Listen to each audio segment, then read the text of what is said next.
Welcome to the Mary Lewis Academy Virtual College Fair. Thank you for joining us. A few housekeeping announcements before we get started. You can use the Q&A button on your screen to type your questions to our presenters at any time. Your camera and microphone are off so the panelists cannot see or hear you. This is just one of many different sessions happening, so be sure to sign up for additional sessions. This presentation is being recorded and will be available within about a week at the same website where you registered. And now I'd like to turn it over to our first presenter from Roche Global Hospitality. Take it away. Thank you, Anna. And I'll just share my screen. Welcome, everybody. I hope you're having a good Monday. I'm going to tell you a little bit about Roches.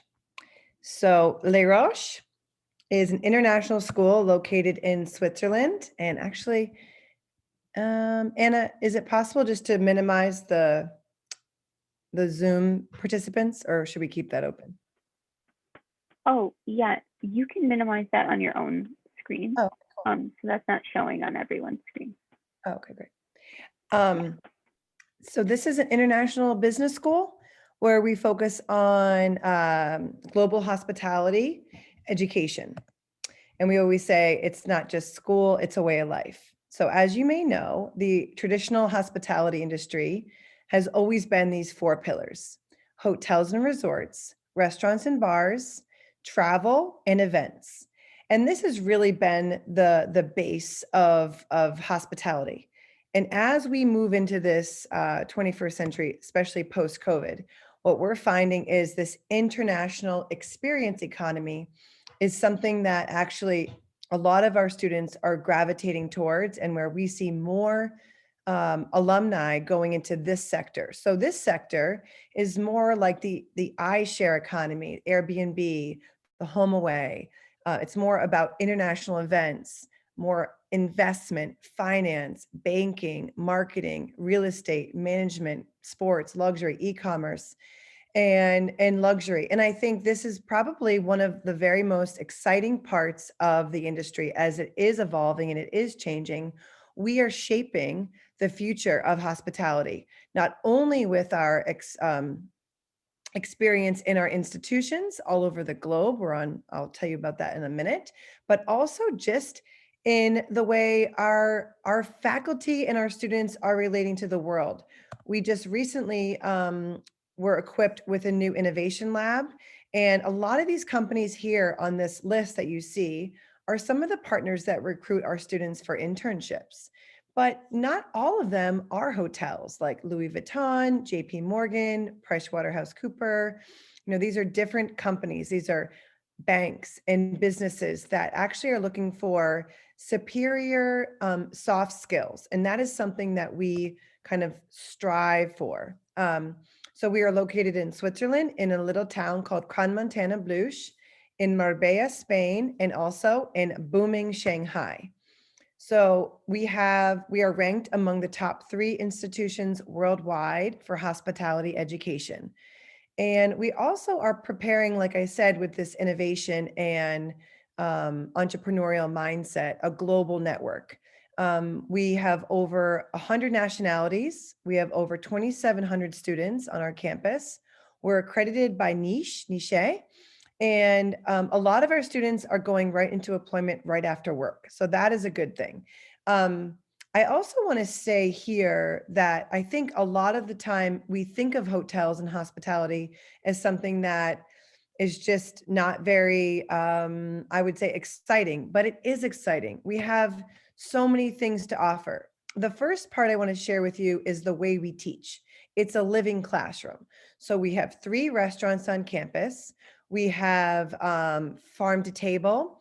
We have the restaurant lab where you're creating your own restaurant menu and event. And then we also have a quick grab and go where students are understanding fast food service. It's located in beautiful Crans-Montana here. So it's very Swiss, where everyone is speaking French and Italian, but also everything is in English. So I think that's really important to remember. And then we go to Costa del Sol, the southernmost tip of Europe, Marbella. Beautiful 365 days of sun. Marbella is gorgeous. We have, again, similar idea where we're doing a practical learning experience for one semester. And then the balance of the program is more academic, theory, and business. This is a transferable program. This is not to say you're going to be in hotels for the rest of your life. You're going to have an experience to travel around Europe, to be in Spain, to visit different countries on the weekends, but also to really focus on understanding what it takes to be a part of this resort community where we have different people coming from all over the world to holiday. So where a lot of luxury cruise liners come in, golf, tons of resorts. So this is a very exciting place to be. We can also go over to Shanghai campus in China, where you can understand a totally different culture. Similar where we are on the normal Shanghai University campus. This is Jingjiang. And I love this campus. I've seen it virtually. I've never been, but from what I've heard is that it's about a 30-minute drive to the center of Shanghai, and students really understand more about the Chinese culture. Okay, so I'm going to show you what the program's like for all students who are starting the Bachelor of Business. It's 7 semesters. 2 semesters are international internships, which last 6 months. The first semester is practical arts with immersive soft skills. That's when I talked about that living classroom. And then after that first internship, you can go into more of a hospitality exchange year where you can go to all of our campuses, or you can just stay in the same campus where you started. And after semester 6 and 7 is where you choose a specialization. We have entrepreneurship, digital marketing, resort development, hotel finance, and management. Also, the grad program is amazing. And we have a summer experience. Summer experience is 1 week or 2 week on either one of the campuses, or you can do a combination of the two. And I'm just going to wrap it up there. Here's my contact information for my regional director. And here's my information. You can just snap a pic and connect with me on WhatsApp. Thank you so much. Thank you, Anna. And I'll hit Thank stop. you. Next, we'll be hearing from the American University of Rome. All righty, thank you so much. Let me just share my screen.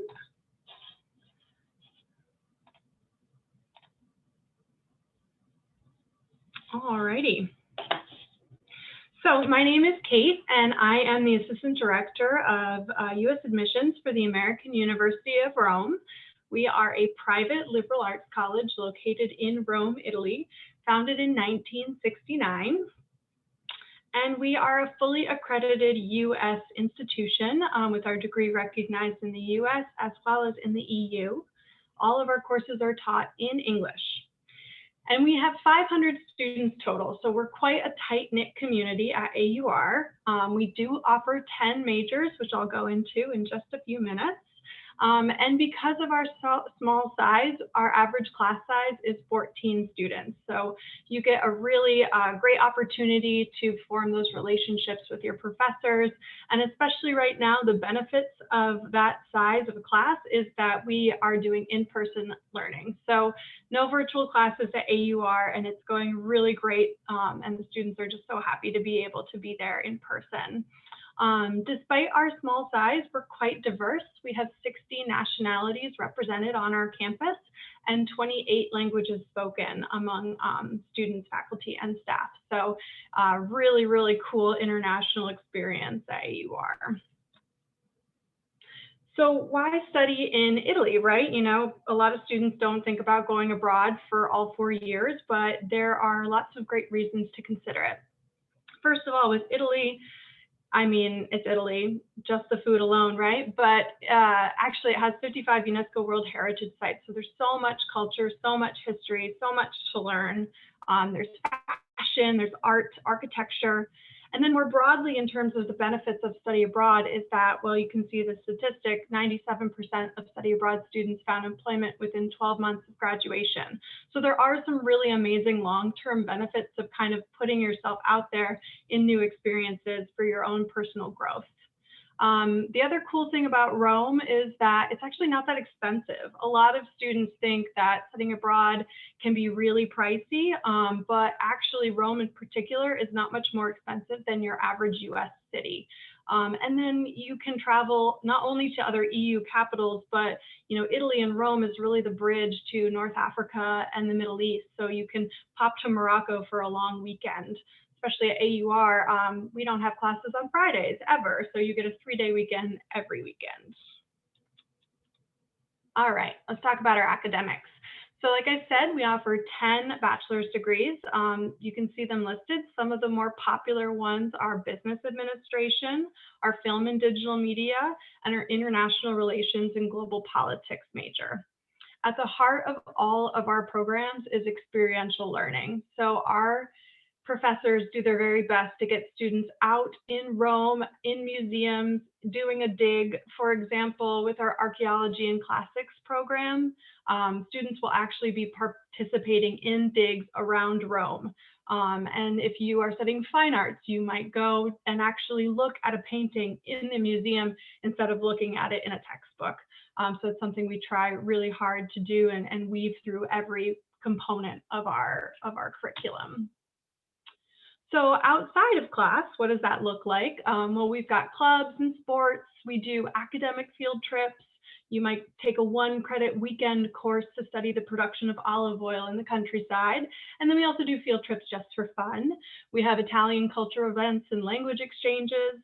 And then one amazing thing about AUR is our support services. So we understand it's a big deal to move to another country across an ocean to go to school. And so we make sure that we take care of our students from day one, picking them up at the airport. We have counseling services in English on campus doctor that speaks English, and a host of mentors. And because we are so small, you really can't hide at AUR. So everybody is looking out for your well-being. So how do you get there? We have a very flexible admissions process. We will take the Common App, but I recommend our own app on our website. We look for a completed application. We want to see a copy of your ID, your high school transcripts, personal statement, essay, and letter of recommendation. We have a very holistic review process for all of our applicants. We do not require any test scores, and we interview each one of our applicants. And we offer flexible enrollment. So we have a rolling application, which means no hard deadline to apply. And also for this fall, we're not requiring a visa to come and study. So even more flexibility if you want to do a gap year or gap semester, you're not sure about where you want to end up in the fall, you can come to AUR for 90 days and knock out some gen ed and then figure out your next steps down the line. We do offer merit scholarships, financial needs scholarships, and we are FAFSA eligible even though we are located overseas. So if any of that interests you, please get in touch with me. That's my email there. I'll put it in the chat as well. You can also follow me on Instagram or follow the school's more official Instagram account and then our Facebook as well. So thank you so much for listening, and I hope to hear from some of you. Thank you. Next, we'll be hearing from London Metropolitan University.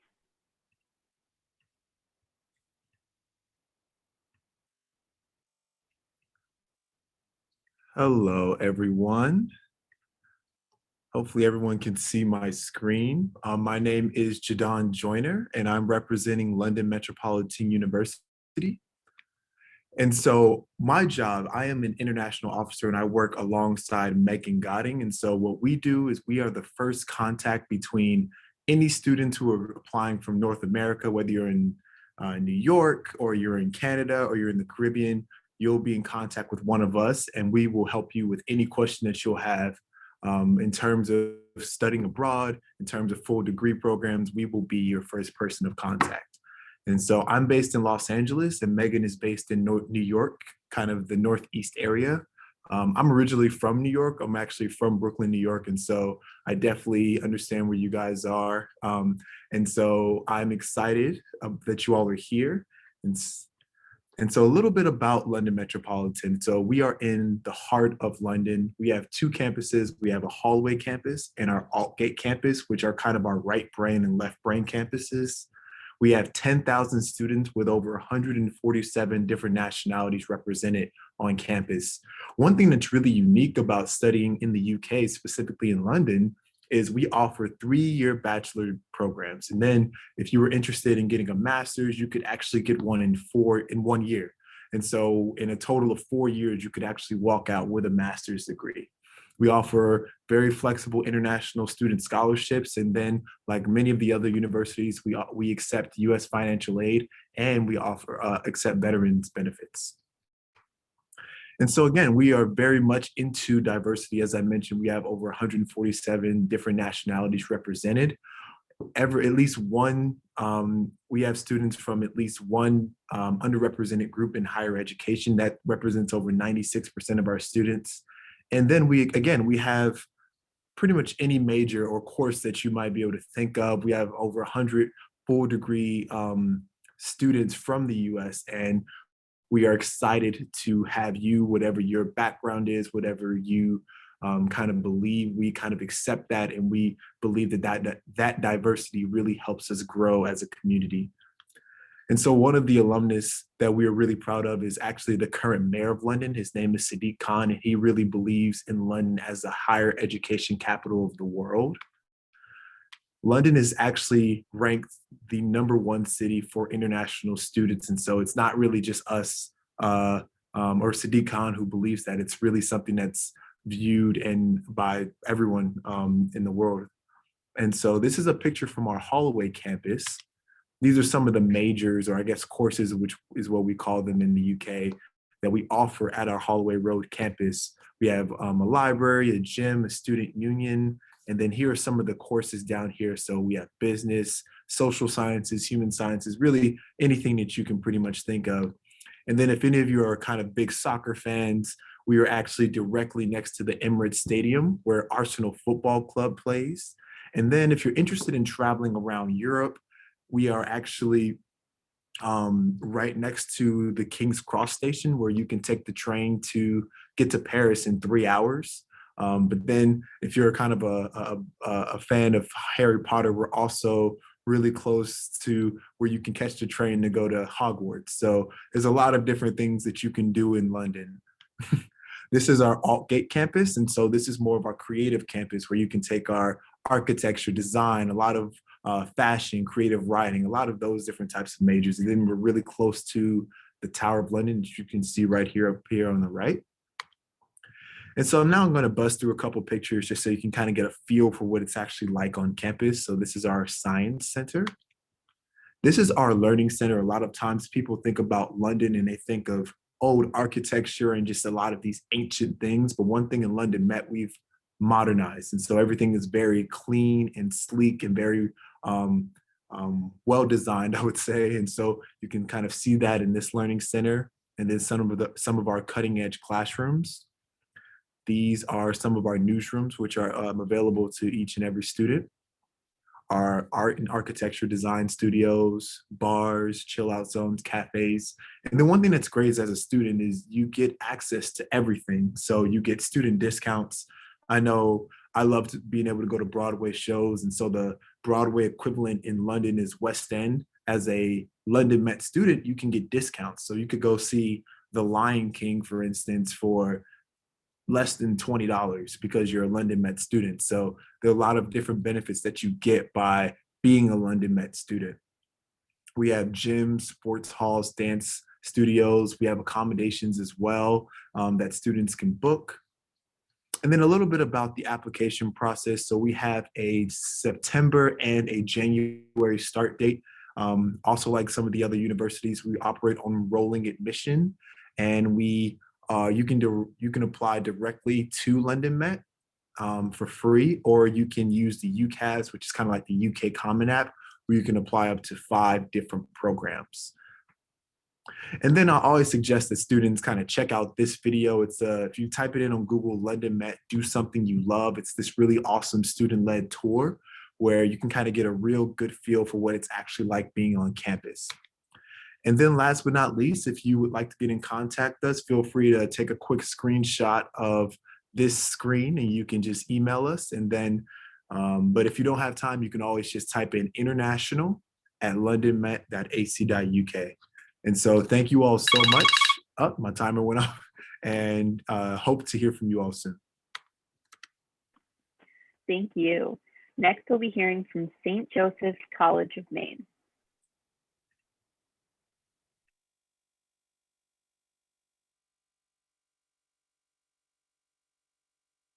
Hello, everybody. My name is Jack Collier, and I'm one of the undergraduate admissions counselors for St. Joseph's College of Maine. Hopefully, you can all see my screen right now, but that's always the hope for these online events nowadays. But hopefully, if you're seeing what I'm seeing, you're seeing a gorgeous lake view, looking like it's in the fall. That is the scenery directly from our campus. So if you're looking for a school with that type of scenery, that type of beauty, that's just a part of the community, and I'll get more into that in just a moment, St. Joseph's might be the school for you. So a little bit about the school, if we can get this to move on. All right, there we go. So our campus is located in Standish, Maine, which is about 30 minutes away from Portland, Maine, if you're familiar with that. It's the largest city in the state of Maine, and our campus is located right on scenic Lake Sebago, which is the second largest lake in the state of Maine. Sorry, I didn't mean to go back on that. So what you're seeing here is just some of the statistics about where our campus is located. And I always like to describe it as our school has the best of both worlds. If you're looking for a school that has both scenic views and a city environment as well. We do have shuttles available to take students into Portland, whether it be to go out to eat, go out to some of the shops. Maybe you're going there for an internship opportunity. So having the lake view directly on campus combined with the city view not too far away really gives our campus a unique feel in that way. As you can see here, some of our more popular programs that we like to highlight when talking with our students include our nursing program, which is by far what we are known for. We receive about 500 applications for nursing a year, and we only admit 60 students into the program. So it is a very competitive program in that regards. So the other ones include business, biology, education, exercise science. Each of our programs, all of those and more included, have a in classroom component as well as an out of the classroom component as well. So whether that be an internship, some type of community service, if you're in education, it could be student teaching. But we really believe in the model of having our students learn by doing. So getting your foot in the door, not even within your first year, your first semester, your first couple weeks at St. Joseph's is definitely a big plus for our students. We have about 1,000 students on campus, so a little bit on the smaller side in terms of some other schools, but we definitely feel that that's an advantage for us. We think that that just lends to the tight-knit community feel that our students feel when they come visit for the first time. They can just see themselves being there over the course of the next 4 years. A lot of them have told us they just feel at home when they first drive up, so it really lends to that feel.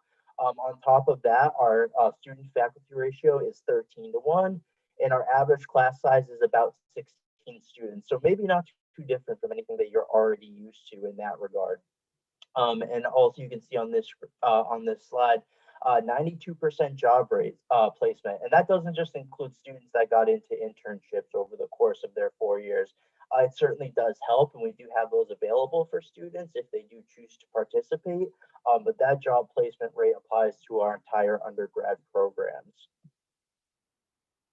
This just shows another shot of the campus, and we know cost is a big portion of students choosing where they're going to go to campus. So we always like to highlight that we do have a $1,500 one-time visit scholarship for any student that comes and tours St. Joseph's over the course of their senior year or the summer before that. So that is available to students who might be interested.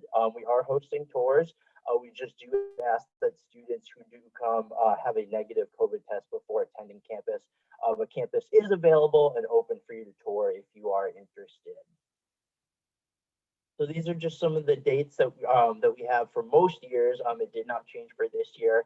We do accept the Common App, and we do have our own private application.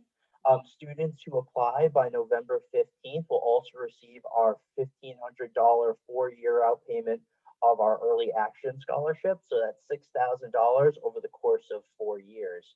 And then there's some other key dates there, the nursing deadline and regular admission as well. But usually students are very diligent in getting their application material into us. And of course, we are always available for help in that regard as well.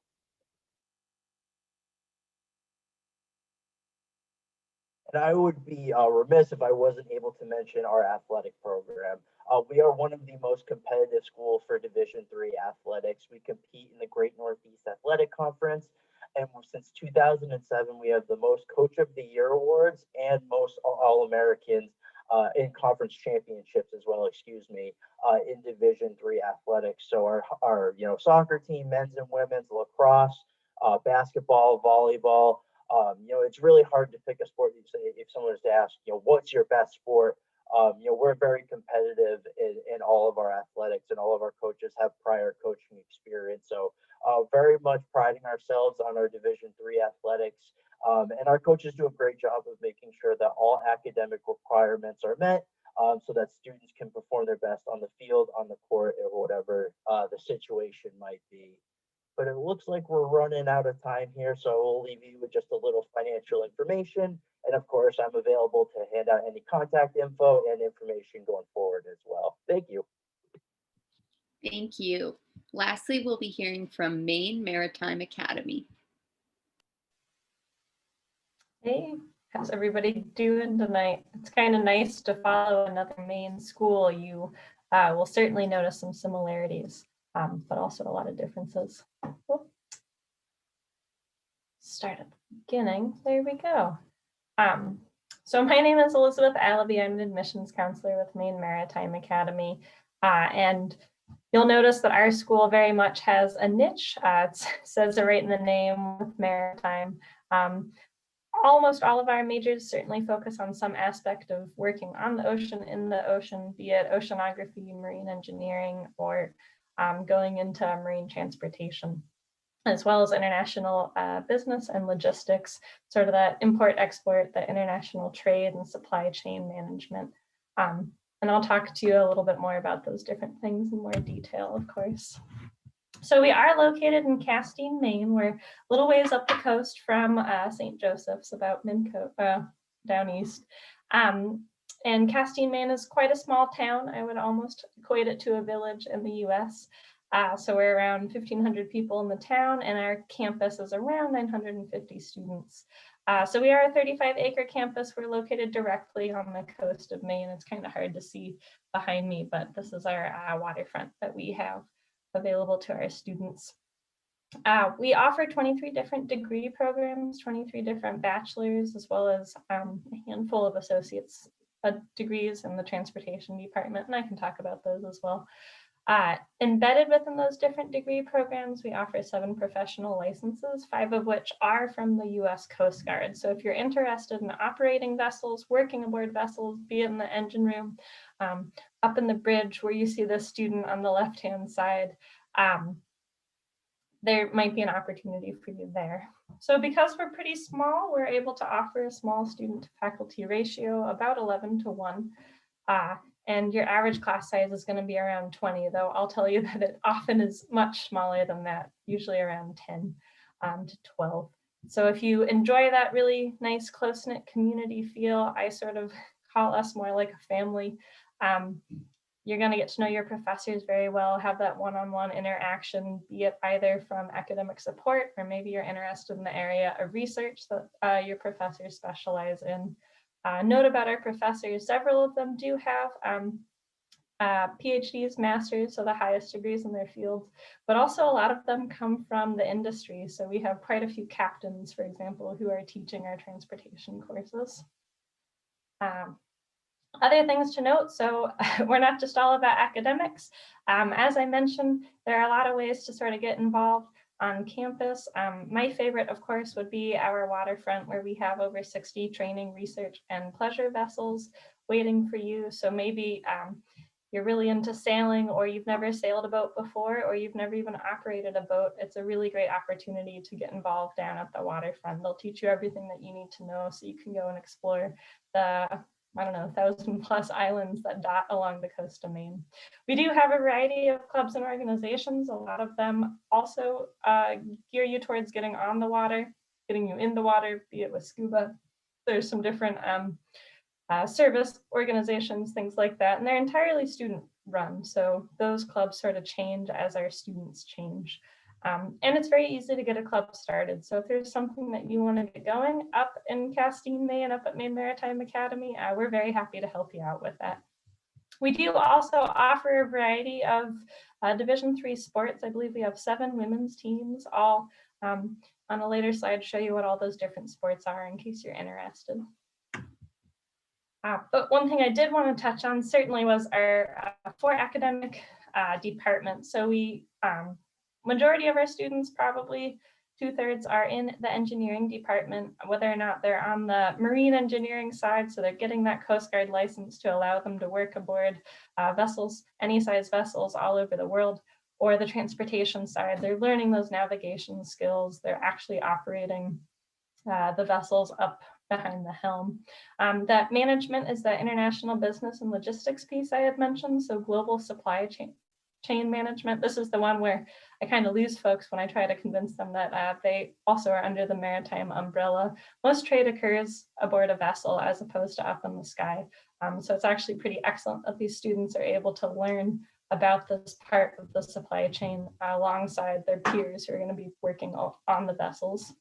And our last department that we have would be our ocean studies department, where students can study oceanography, marine biology, and we do also offer a coastal and marine environmental science program. And all of those you can pair with a 200-ton, so a smaller license from the US Coast Guard, which is pretty special. Not only can you do the science, can you perform that lab research, but you can also operate the vessel to go to the place where you are gathering your samples. That can really set you apart in that job market. All of our majors, doesn't matter what it is, certainly focus on a hands-on component. The majority of our lectures are mirrored by hands-on labs. So all the things that you're going to learn out of a textbook and a lecture, you're then going to do. So that way, by the time you graduate, all these different skills are really muscle memory. And this is something that definitely is in the favor of our students, and it gets them jobs. Go a little bit quicker here because I don't want to take up all of our time. We are a regimental student body, so you'll notice that we have students in uniform. This is only required for those marine engineers and marine transportation majors. And I can talk more about that. One thing that I will say is that this regiment does not necessarily mean that our students are going into the military or into any branch of service when they graduate. It was just a component from the Coast Guard if you're getting any of those bigger licenses. So I did want to show you all of the different opportunities to get involved with sports if you're interested. So we do have quite a few sports teams available, especially for women's teams. I think that's the end of my time. So thank you very much. Thank you. So it is time for Q&A. So I just want to invite all the reps to come on and just share their answer to what advice would you give someone going through the college search process. And you can all respond in the same order that you presented in. I guess I can go first. So, I mean, my advice would be to look for a program that is going to align with your values, but also going to give you that internship. It's also going to give you that experience that you're looking for. So, you know, you can obviously through all these virtual fairs, you can gain a lot of information about, you know, the campus and the facts. But I would think talk to a student, you know, ask them to speak to an existing student, or even ask them to talk to some alumni that have graduated recently, you know, and I think that you can get a lot of answers that way, that I think they're really honest. You know, we know a lot about the admission process and also about, you know, what's happening on campus, but that would be my advice.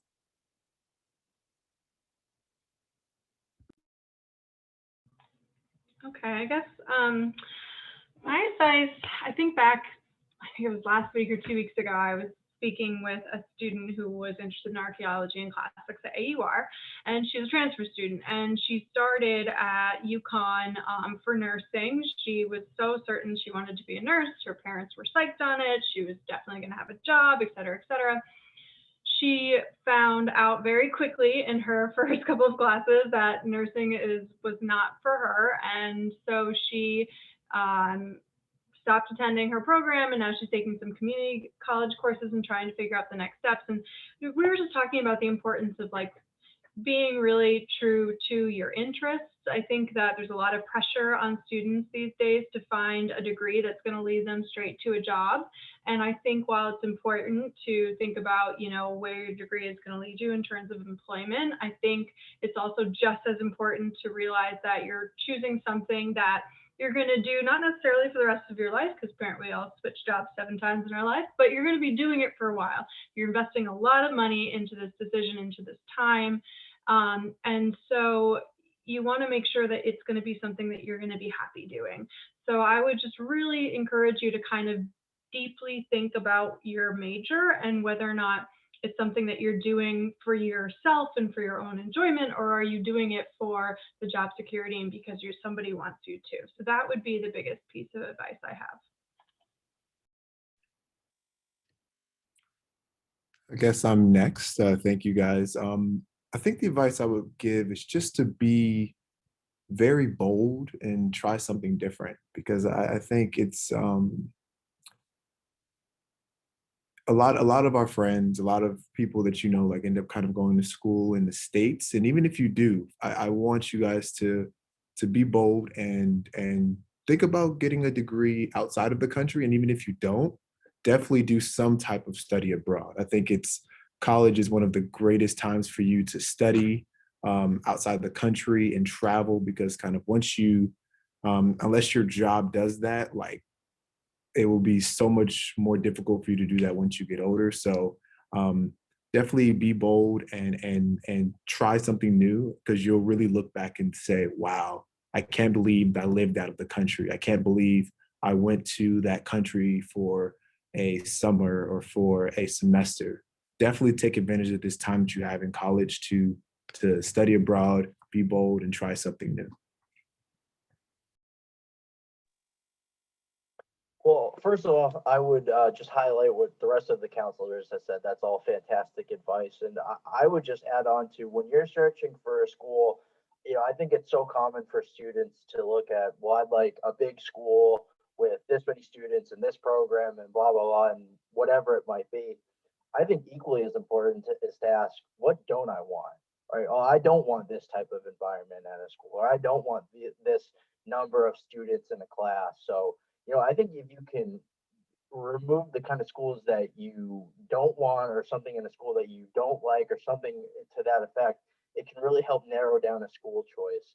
And you know, and when making a school choice, certainly you want to pick somewhere you feel comfortable with, somewhere that's going to help you in your future. You know, I've heard a great line that can sound kind of intimidating to maybe a younger student, but it is very important. Don't make a 4-year decision, make a 40-year decision. Make a decision where you can see yourself finding employment. I don't mean literally just look at 40 years in the future, but where can you find yourself placed after a 4-year degree, or after even a 2-year degree, or whatever it might be. So really a decision where you can see your future unfolding in the next couple of years.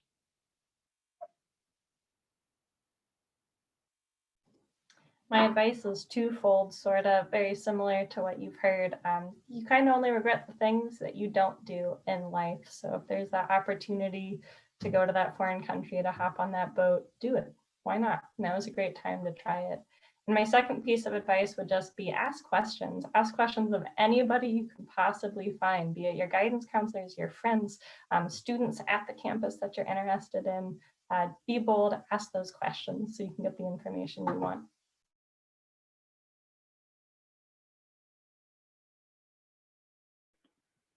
Great. Thank you so much. Thank you everyone for sharing, and thank you for joining us. When you go to close this window, there will be a link to a very quick 4-question survey, and we'd appreciate any feedback you can provide. And in about a week, you'll be able to find this session's recording as well as all of the other sessions recordings at the same website where you registered. So thank you. Bye. Good night, everyone.